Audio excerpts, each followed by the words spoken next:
congratulations po. Congrats kay Maestro 21 TV. Congrats. Siya pong pinanghalpon na Ghost Reactor. Okay mga kalingap, isang mapagpalang umaga, tanghali, gabi po sa inyo lahat. Sana po ang lahat ay nasa mabuting kalagayan at ligtas po sa anumang kapahamakan. Sana po kayo dako ng mundo naroroon. Ako po muli ang inyong lingkod, Maestro 21 TV, at sa ating video ngayong araw na ito, tayo muli ay magbibigay ng ating panibagong reaksyon tungkol po sa naging pahayag po ni Kuya Bal Santos Matubang sa kanyang live na sinasabi po dito na tinatanggal na po ang mga reactors at K-boys po ni Dodong Ruel o ni Ruel o Malalag. Okay? So kung ano ang dahilan, ating po malalaman mamaya at yan po yung ating ipapaksa at talakayin sa video ito. Pero bago po yan, tayo muna po ay magbibigay po guys sa ama at founder po ng Kalingap, Kuya Bal Santos Matubang. At tangkilikin po natin Ate Edna Vlog, Kalingap Rab, Kalingap Dan, Kuya Brooks Vlog at Ruel of Malalag. At siyempre, kung bago lang po kayo sa munting channel na ito, sana po ay inyo rin pong tangkilikin sa pamamagitan po ng pag-like, share, and subscribe. At tuloy pindutin na rin po ang notification bell at nang sa ganun, sa susunod pa pong mga reaction videos na ating gagawin, ay sama-sama pa rin po tayo. Likewise, may shout out sa ating mga kasamahan po dyan sa Karepa, Kalingap Reactor Partners, sa pamumuno po yan ng aming Presidente Javier De Leon, aka Pirador. At tangkilikin din po natin mga Kalingap, ang ating mga kasamahang Kalingap Partners, Kalingap Charity Vloggers, na naka-assign po dyan sa iba't ibang Kalingap landing pad sa ating bansa. At ganoon din po sa inyong mga Kalingap subscribers, solid supporters, and organic sponsors. At ganoon din po sa ating mga kapatid po dyan sa Team Siomai ng Kalahi Community at ng buong Kalahi Community. Okay? So, kukunin natin o kumuha po ako mga Kalingap ng isang maikling video clip doon sa live po ni Kuya Bal, doon sa bahagi na sinasabi niya yung rason, dahilan, bakit tinatanggal na po niya ang mga K-boys o mga staff po ni Dodong Ruel. At siyempre, nauna po na yan na sinabi ni Kuya Bal na pati rin po yung mga reactors po ng Rochelle. Okay? So tunghayan muna natin mga Kalingap ang isang maikling video clip na ating kinuha po kay Kuya Bal. Ito nga po mga kaibigan, yung Ru Boys, yung reactor po nila wala na yun ha. Yung Rochelle reactor po ay wala na. Inahanap-hanap ko pa sila po kung saan sila ngayon. Kung saan matagpuan. Wala sila ngayon content, walang reactor about sa Team Rochelle. Ano po? Okay, so official na yan mga Kalingap ha. Sinasabi po dito ni Kuya Bal na yung mga reactor po ng Rochelle ay wala na po. At di ba nung sa isang live din po sinabi rin po ni Kuya Bal na tatanggalin na po ang mga Rochelle reactors. Ang ano ngayon dito ay saan na naman po sila pupunta. Di ba sinabi po ni Kuya Bal na pwede po silang pumasok sa Karepa o kaya naman po sa BIOS. Okay. So, ito yung sinasabi ngayon po ni Kuya Bal na nauna na po niyang sinabi na dapat buwagin. Binuwag na po ang Rochelle reactors. Okay? Hindi ko alam kung anong plano po nila. Pero sa Ru Boys po, meron kaming pag-usapan dito. Itong aming team dito po, mga Kalingap, mga officers ng Kalingap Charity. Kasama si Junay Punil, kasama si Ate Christy. Hindi pa vlogger pala yun. Kasama si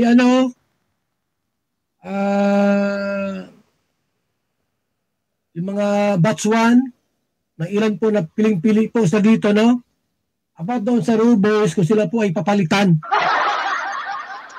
Kasi po itong sina Kalingap Victor, John Rivera at iba pa po ay mag 2 years na doon kay Roel. Nagreklamo na eh. Kaya bakit yung iba dyan na mga Ruboys, ang tagal na dyan? Ba't hindi napalitan yan? Sabi ko, oo nga pala, no?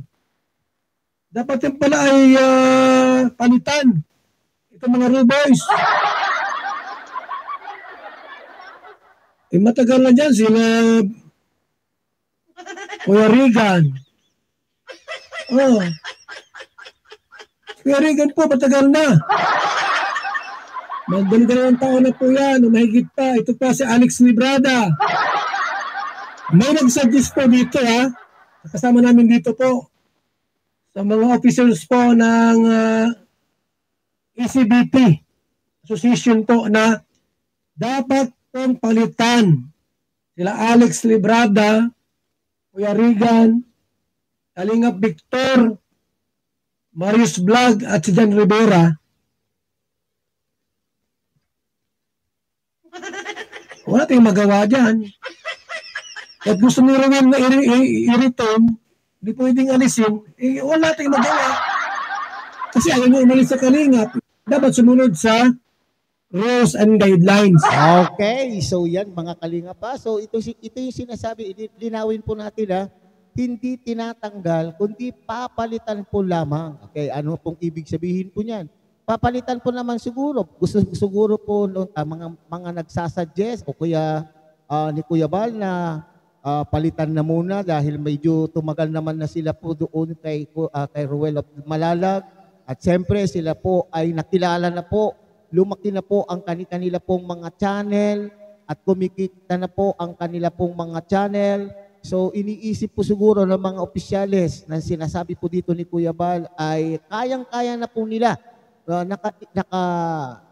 Nakaipon na po sila nakagawa na po sila ng community at may mga sarili na po sila sigurong mga sponsor. So papalitan, hindi tatanggalin. Ibig bang sabihin diyan Kuya Bal ay Kalingap pa rin po sila o pwede pa rin po silang mag-charity bit-bit ng bandila po ng Kalingap.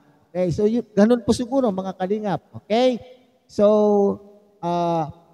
itong mga K-boys na ito maaring papalitan naman siguro nila ng mga panibagong mga charity vloggers na medyo mabababa po ang kanila pong views at maliit pa ang kanila pong mga channel upang sa ganun ay may pagkakataon naman po na umangat-angat po ng mga channel po ng mga iba pong mga Kalingap partners. Yun po siguro yung plano po nila. Pero may nabanggit po dito mga Kalingap si Kuya Bal, dun sa dulo, sinabi po niya, ayaw umalis sa Kalingap. Ibig sabihin, ang ibig sabihin siguro dito ni Kuya Bal mga Kalingap ay itong si Ruel of Malalag. Okay, di ba? Napanood po natin yung kanyang live na sinasabi ay malaki na po ang Rochelle community at kayang-kaya na po nilang maging independent. Pero sa naging desisyon po ni Dodong Ruel kahapon sa kanya pong live ay sinasabi niyang mananatili po siyang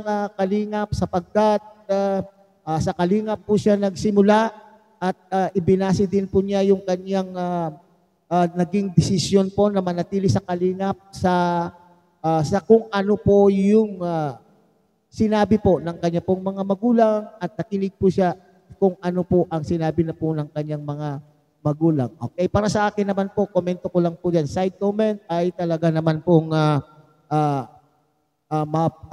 pwede nga, anong tawag dito, ang mga magulang po ni Dodong Ruel ay maipagmamalaki po nila ng ang anak po nilang ang anak po nila sapagkat marunong po itong tumanaw po ng utang na loob, hindi lamang po yung utang na loob. Siyempre, pinagdesisyonan po niya kasi sinasabi po ni Dodong Ruel mga Kalingap na yung magiging desisyon niya ay yung pangmatagalan na solusyon, hindi po yung pangmadalian o yung hindi habang buhay na desisyon. Okay?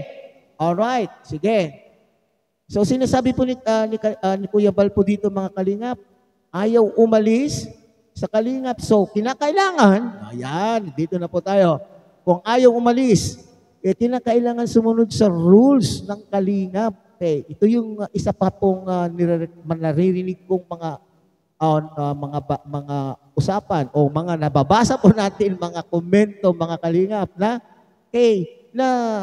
comment lang ito na itong nandito po kay Dudong Ruel ay halos ayaw magpasakop.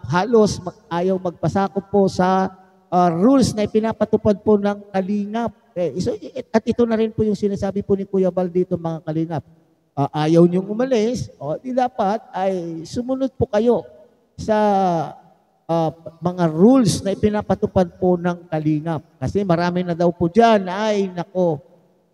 alam po ng mga viewers po yan, may mga hindi na rin pong sumusunod sa batas o rules ng kalingap.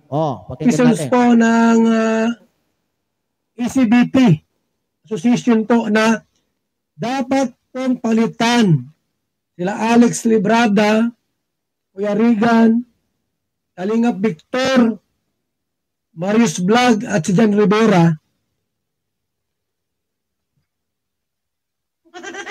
Wala tayong magawa dyan.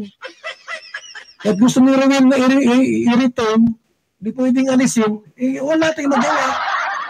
Kasi ayaw nyo umalis sa kalingap, dapat sumunod sa rules and guidelines.